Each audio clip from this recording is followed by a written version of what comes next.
Have you heard of Mother Trucker Yoga and how it can implement various different changes in your life in order for you to improve your wellness no matter where you're at? Welcome to the Wild Wisdom Show. I'm Dr. Patricia Mills, holistic medical doctor, transforming women's health with root cause solutions. And today we're going to be talking about changing lanes in your health and wellness with small, simple changes. And I have here today to guide the discussion my special guest, Hope Zvara. She's a wellness expert. Hi, Hope. She's an entrepreneur, a CEO, and founder of Mother Trucker Yoga, which is an advocate for truck driver health and so much more. And in fact, Hope's easily implementable strategies have been sought after by many. She's been featured in Yahoo News, in Forbes, PBS, and is a regular guest on the Sirius XM radio show. So this is for you, whether you're a truck driver, a road warrior, or you're just looking to make practical changes to your wellness routine. Hope, thank you so much for joining us here today. Thank you so much for having me. I am excited for the conversation and for the listeners to walk away with some simple strategies for your own lives as well. I love it. And why don't we start high level? What are some of those simple strategies? And then I would love to hear about how you got into this, because I love hearing success stories, learning from them. You know, there's always something to be had from that. So I would love to hear about that as well. So why don't you jump right in with those small, simple changes? Yeah, for so many people, we find ourselves choosing between being healthy and making those positive lifestyle changes and just the everyday grind. Although I primarily work with truck drivers now, the everyday person faces the same struggles that a lot of the drivers face with hectic schedules, not a lot of time, limited space. And before you know it, the day is over and you're exhausted for all different reasons, leaving you really have to choose, do I relax and watch some Netflix, go to bed, or do I practice self-care, make dinner, go for a walk? This is not foreign to anybody that's listening today. And so I'm a big believer, as somebody that is in recovery and has been now for well over 10 plus years, I found that getting into recovery and staying in recovery wasn't this all or nothing, black or white, snap your fingers, and now magically you're going to stop doing all the things that is essentially taking you further away from health and your whole life is going to change, but rather making small incremental changes over a longer period of time consistently was really what catapulted me into a better health and lifestyle. And now I'm doing the same for primarily truck drivers. So what does that mean for you listening? This is you looking at your day and saying, where do I have a small pocket of time? I'm talking like 1 to 2 to 5 minutes that I could add in a stretch. That could be something as simple as interlacing your fingers and reaching your arms up overhead while you're at your desk. That can be something as simple while you're driving, doing some pelvic tilting, that's arcing and rounding your back to help decrease lower back pain, eliminate pesky sciatica, and just increase blood flow to the lower body. That can be you going to the bathroom. And I have a rule: when I go to the bathroom, I do 10 squats, no matter what. Like, I'm in the bathroom, I'm going to do 10 squats to help increase my blood flow to my heart, give energy up, boost serotonin to the brain, get me breathing and oxygenated. And so those are some physical, small, simple changes that you can make, but it starts with recognizing the small pockets of time throughout the day that we all have. I don't care if you're a truck driver, a school teacher, a plumber, a stay-at-home parent, whatever it is, we have these small pockets of time. We're just not doing anything with them. And so why not insert a little bit of movement into that? Because by the end of the day, if you find 1 minute here, 3 minutes there, maybe 5 minutes over here, by the end of the day, you could have moved 5 to maybe even 30 minutes more than you would have otherwise. Versus the often mentality we take, especially with fitness, is what I call the box mentality. When I have this perfect amount of time to go for a run, go to the gym, or even go to yoga, I'm going to pull my fitness box out of the closet and I'm going to go and I'm going to work out in that time. And then when that's done, I'm going to put that box back up in the closet and not revisit it until next week, same time, or a few days later. This is the idea of lifestyle wellness. meaning you are creating a healthier, more active lifestyle. So that's the movement piece. I love so much, like everything you said has been amazing. And what really, struck me is a few things that you really, I think will be very beneficial to people. So first of all is that piece of bringing awareness. So shining the light on what does our body need right now. Sometimes we get so caught up in our thoughts, like you might be driving, you might be engaged in activity, you might be sitting at your desk doing your work, as you say. And all of a sudden, if you tune into the fact that like your body hurts, your lower back hurts, like, what can I do? Can I introduce something that won't take me away from the thing I have to do, which is driving, whether it's commuting or for your profession, and introduce a few movement patterns that can go a very long way to offsetting those, disease and injury pieces that can accumulate over time. And I 100% agree with the idea that we can self-sabotage with our mindset. And if we have that box mindset, it can take away from the power of a few minutes a day. And it's funny because I just recently experienced that in my life where I'm learning how to play the fiddle for the first time. And I have kids, I have a busy practice. And I've realized that if I just play the fiddle for 2 to 3, maybe 5 minutes, whenever I walk by the fiddle, I'll pick it up and just play it a little bit, and then I put it down and continue. I'm actually progressing with my fiddling. I'm getting much better. And I don't think to myself, well, I don't have time to practice. No, but I have time to pick up the fiddle and play with it for a couple minutes. And so you're absolutely right, whether it's the exercise piece, and the other part is the habit stacking. You're doing things anyways. Can you add something on top of that? Like a healthy habit that doesn't take actually any more time, and you add that on top and you do it. So I love that. And are there any other things, strategies that, you can share? Because this has really already been hugely beneficial. Yeah. So what you're describing, I call it double downing. And so you're going to double down on what you're already doing, because the brain, when we tend to take things away, the brain tends to revolt back and hold on tighter. And so rather than taking away from your day, from your schedule, from your kids, from your work, why not just add in? And the brain is much more receptive to that. So we talked about the movement piece, but the same can be true even for our diet or what kind of nutrition we're trying to get in. And I'm a big proponent for, whether you're a truck driver or not, looking at pre-packing your own snacks before you're hungry, before you go on the road. Because for a driver, they're walking into the truck stop and they're super hungry, and now they want the Skittles and the M&Ms and the Big Mac. And even though there is a limited amount of healthier food there, it's there. But because their brain is now so tunnel visioned into that thing they're craving, they're not even going to choose that, even if they walk by it or see it or even think I should pick that, because they're letting that hunger, or rather hangriness, kind of take over. So for those of you listening, I would suggest picking a day and making this a routine that I'm going to pre-pack a bunch of snacks. In our pantry, we have some like little baskets. And so we pre-pack things like nuts and seeds, maybe popcorn, the healthier things that when we're on the go, we're just going to grab them. For drivers, we call it the basket effect. In between the front 2 seats, many drivers now have a basket, and whatever is in the basket, that's what they get to eat on the road. Once the stuff is gone, that's it. Then that's game over for the day. And so it really teaches them a little bit of portion control, but also you're eating healthier, more nutritious food. A lot of times why we have cravings is because we're lacking nutrition. We're lacking those vitamins and minerals. And so we're craving the chocolates and the salty things and the fatty foods, because our body is telling us, hey, I really need something in this vessel inside my body. Can you please fill it?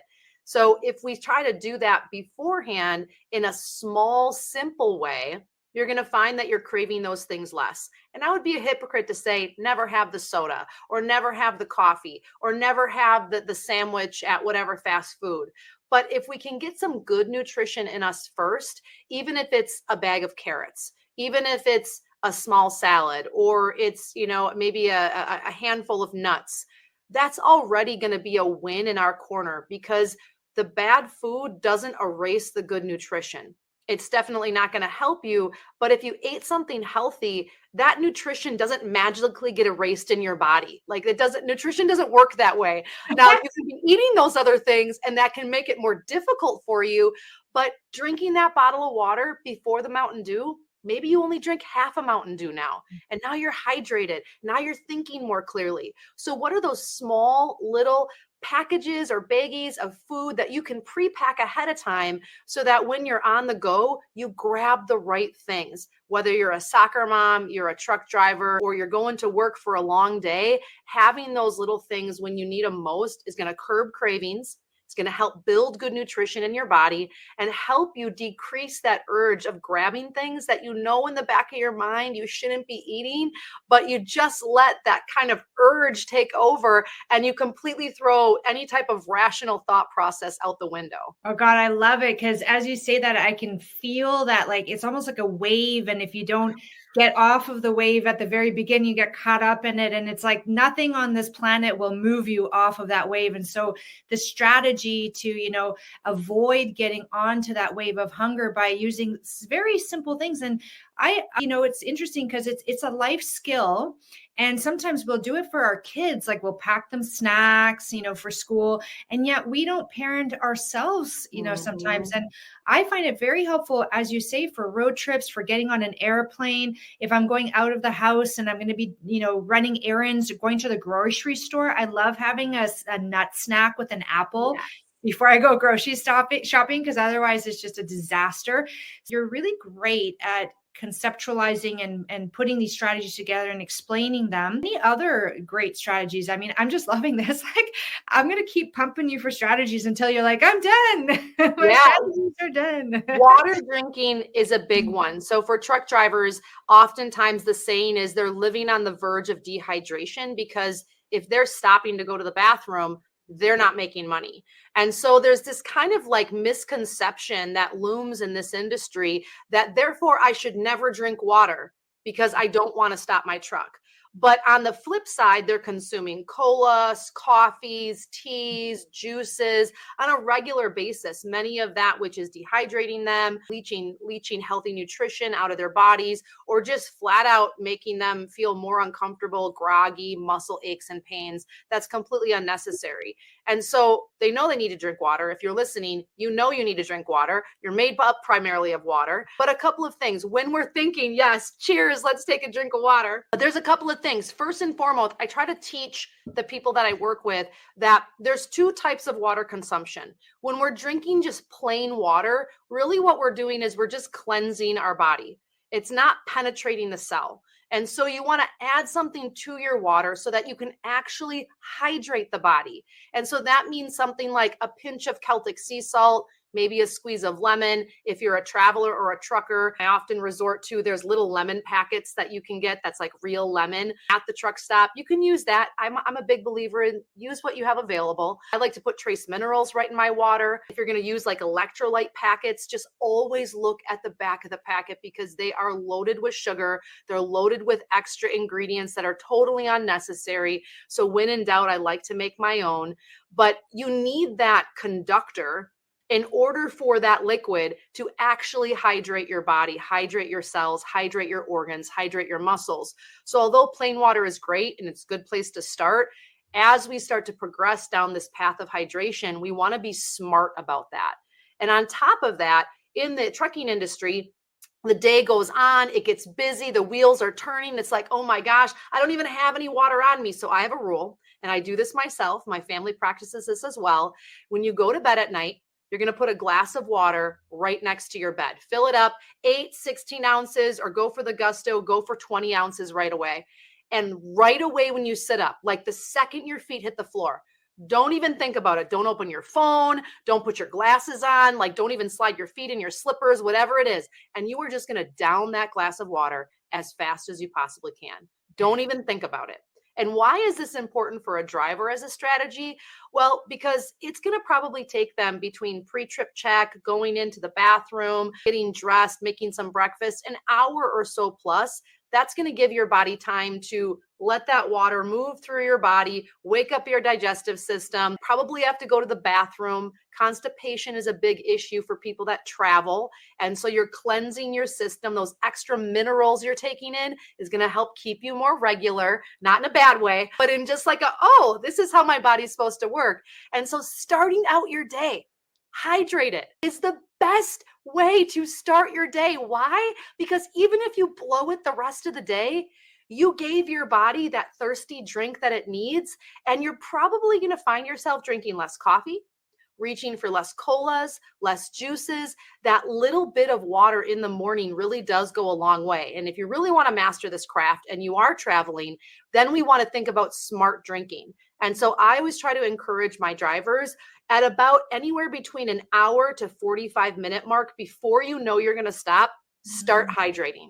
Start bringing in that water into your body, because by the time you have to stop, you're going to have to release your bladder, and it's just a nice timing. And then once you stop for the night, you can kind of check your water intake and just finish out that consumption. If you're looking for half your body weight in ounces, that's an ideal place, or 0.6 times your body weight. That can scare people. So the last piece to this puzzle is if you're brand new to water drinking and you're like, I think I can do the morning water thing. I'm a little scared. I don't remember the last time I drank water. My only simple goal for you is today, drink one more bottle of water than what you did yesterday, and continue that for this whole next week. I'm going to just keep that one extra bottle. And then the next week, add a little bit more. And then the next week, add a little bit more. That all or nothing thinking, especially when we're trying to bring new things into our life, can be incredibly overwhelming. And so I'm telling you, you can start slow. One bottle is going to go a long way when it comes to rehydrating your cells, because they are begging for it. Oh my goodness. Yes. I'm so on board. I actually have a video on how to mineralize your water using Himalayan salt or Celtic salt. So, and that's something that's so easy to find in so many places, right? So I'll put a link actually in the caption for people if they want to pop over to that. And I really it's funny because I was one of those people that was having a hard time hitting my water targets. And what you described about trying to get as much as you can right when you get up in the morning, it accomplishes so many things. As you say, the digestive system, clearing a lot of problems with constipation, flushing, cleansing, detoxification, and just that win, starting your day with the win sets you up for being more likely making those positive choices and feeling good about what you've done for yourself that day, which then creates a more, positive cycle rather than a vicious negative cycle. And how easy is that? Yeah, I love putting water. For me, it's right beside the sink. So when I go to to the bathroom to pee in the morning or brush my teeth, I drink that water and I love it. It's something that now is so intuitive and habitual. And yes, it takes a little while to do at first, but as you say, especially if we can teach our kids how to do it, but even ourselves, again, we have to self-parent and be like, water drinking is, I've met people who have actually not had water as their primary source of beverage for years, and the thing is, nothing really replaces water. Sure, maybe some herbal teas can somewhat, but everything else is relatively dehydrating compared to water, mineralized water, as you said, a special kind of water. So I agree. And that's wonderful. I love this strategy. Are there any other strategies? I got another one for you if you'd like one. Yeah. I was like, if I'm quiet, maybe she'll with the strategy. So you mentioned the starting out your day with the win, kind of the mindset piece of it, the mental piece of it. And as somebody that has worked my way out of addiction and anxiety and depression and kind of onto the ladder and working with other people that are often struggling with these other things too, really noticing and recognizing how big of a role the mind plays in this. And that if we let our thoughts kind of take over, all of a sudden, before we know it, we're going down a path that we never really intended to. And so a big part of managing those thoughts can really come from managing your breathing. And so paying more attention to your breathing and using a simple breathing practice on a regular basis to help refocus your mind, center your body, improve things like circulation and digestion and metabolism. But the great thing about breathing practices, in yoga, we call them pranayama. The great thing about breathing practices is when implemented correctly, they can boost serotonin, dopamine, oxytocin, all the good neurotransmitters in your brain that are kind of taking you down that path that you feel like isn't you. It's like, oh, I just don't feel like myself, or, oh, I made that bad choice again. It's because we're not present. We're not in our body. We're not in the moment. And breathing kind of brings us back to that present moment. And so there's a couple of different things that you can do if you're listening anytime, anywhere. But before we get into that, a strategy to help you check in with yourself, I often encourage my drivers to set a regular alarm on their phone. Don't use your wake up alarm like that's triggering you like PTSD as a new day. We don't want that. Okay. We want something like uplifting, like a bird chirp, or maybe like a gong sound, or something that makes you feel good and kind of brings you back to center. And you can set that, whether it's every hour or two or every 30 minutes. You get to decide. Because a truck driver is on the road, often solo, it's a great reminder to bring them back if their mind wanders away or they get distracted. But even during your workday and you're here working on your computer or you're at home cleaning, hearing that sound is like, oh, breathing time. So what can I do? You can do something as simple as deep belly breathing. And the goal with deep belly breathing is to really relax the deepest, lowest part of your abdomen. So that's kind of where, like if you're wearing jeans where the zipper and the button are, like that deep in your belly. And we want to try to get that inhalation down into the abdomen and expand the belly as much as you can. When I taught kids yoga, I would call this Santa Claus belly breathing, like make your tummy big like Santa Claus. And so when you're inhaling, you're bringing that oxygen, you're bringing that air way down into the belly. You're trying to expand the ribs, lift the heart, and just take in as much air as you possibly can. And then at the very tip of that inhalation, I just want you to pause for a moment and notice. That pause can be 1 to 3 seconds. It doesn't have to be long. But then as you exhale, here's the goal. The exhale, I want you to exhale evenly and completely until all the air is out. Because when we're breathing is an exchange of oxygen and carbon dioxide. So most of us are shallow breathers, about 18% of our lung capacity. I call that clavicle breathing. And so when we're breathing really shallow up here, we're not getting that even exchange. Or maybe we have a deep inhale, but a really shallow exhale. And so we're not fully able to oxygenate the body. So as deep as your inhale can be, I want you to try to at least equal or double your exhalation in length. And notice at the very edge of your exhalation, it's like, oh, I want to stop, but you probably have a little bit more air to let out as you pull the belly in. And you're going to repeat that process 1 to 3 times when you hear that chime. And in doing so, not only are we fully oxygenating the brain, many of us are walking around with the brain oxygenated at less than 80%, which no wonder we have brain fog and we talk about ADD and we talk about lack of focus or we're tired all the time. Our brain needs to be in a fully oxygenated environment. Last time I checked, the only way to do that is to breathe. And so by deepening our breath and having those check-in moments, hey, I'm just telling you, 1 deep breath. If you're like, oh, I have anxiety just thinking about having to breathe, just 1 deep breath. Do that 1, 2, 5, 10 times a day. You decide whatever that low threshold point is that doesn't cause you anxiety or doesn't cause you to push back that you can start with and have a check-in breath. When you go to bed at night, 1 hand on the heart, 1 hand on the lower belly, you struggle falling asleep, close your eyes and practice deep belly breathing.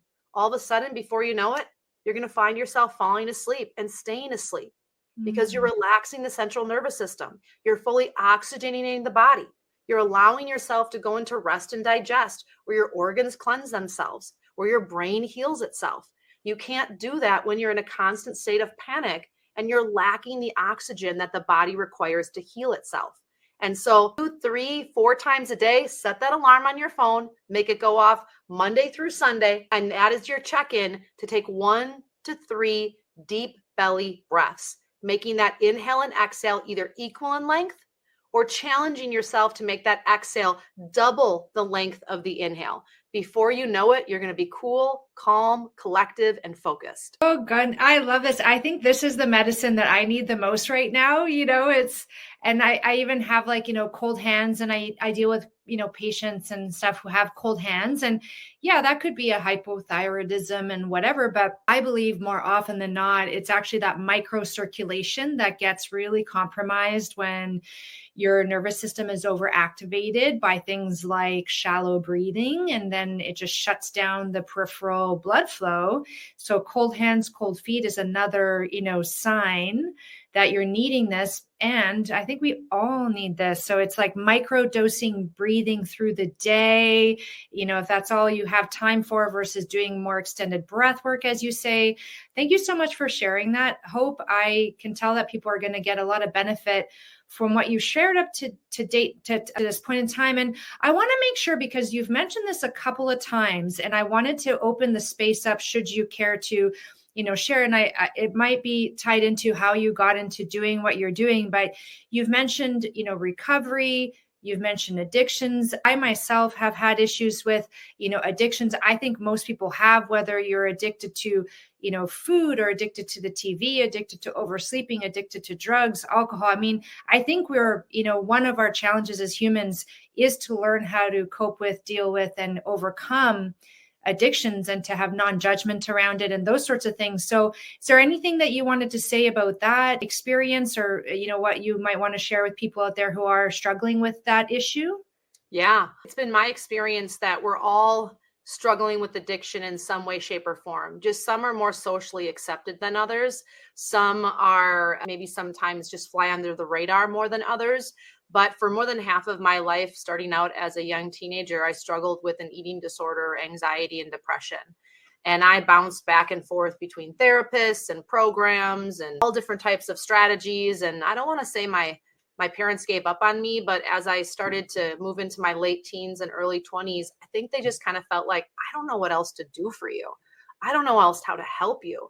And I was working as a lifeguard at the time and working in a recreation center as a building supervisor. And one of my colleagues looked at me and said, "You look like someone that would practice yoga." And full disclosure, I live in a small town in Wisconsin. I think that's the first time I ever even heard the word yoga, but something in my mind just flipped. And I went home and got on my dial-up internet and found a class about 20 minutes away. And that Wednesday night yoga class became my weekly ritual of second chances. I don't know what I was doing on the mat. I was inhaling when I should be exhaling. I was shaking in every single pose. I was, 10 to 15 years younger than everyone else in the class. And oddly enough, none of that mattered. I felt when I was leaving that Wednesday night class over and over again, for the first time in years, my mind was clear. I was calm. I felt centered. And I had forgotten what that felt like.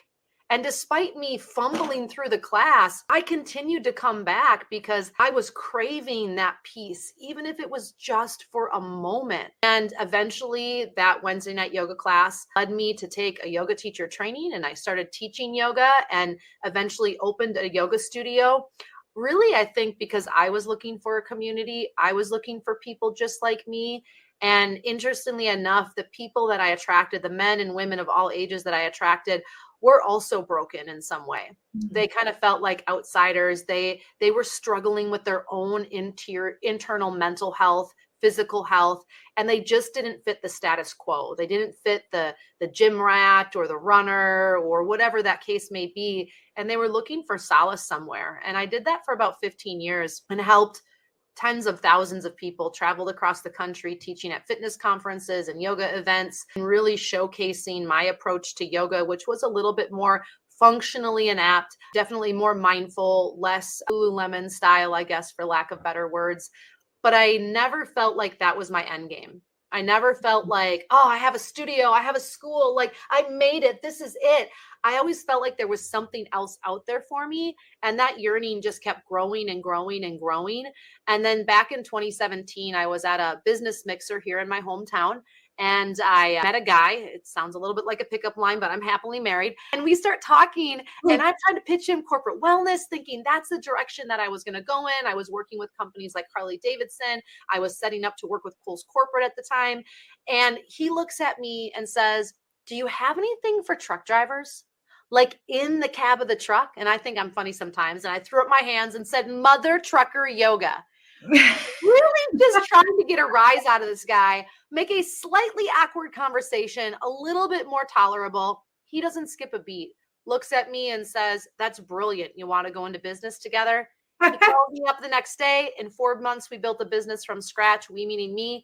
And in a year later, I bought him out of the business. And in the last 7 years, I've impacted, influenced, and inspired more than 200,000 truck drivers to change lanes in their health and fitness, all with small, simple changes. With the things that we talked about today on this podcast, these are the things that we're using to move the needle forward for them and help them change lanes in their health and wellness throughout the day, no matter where they're on the road. Oh, I love that. What a beautiful story. There was listening to your intuition, like, someone said a random thing, you could have ignored it, but it resonated and you pursued it. You went the 20-minute drive after dialing up your... Not like you got to wait forever and it's like, oh, is this ever going to work?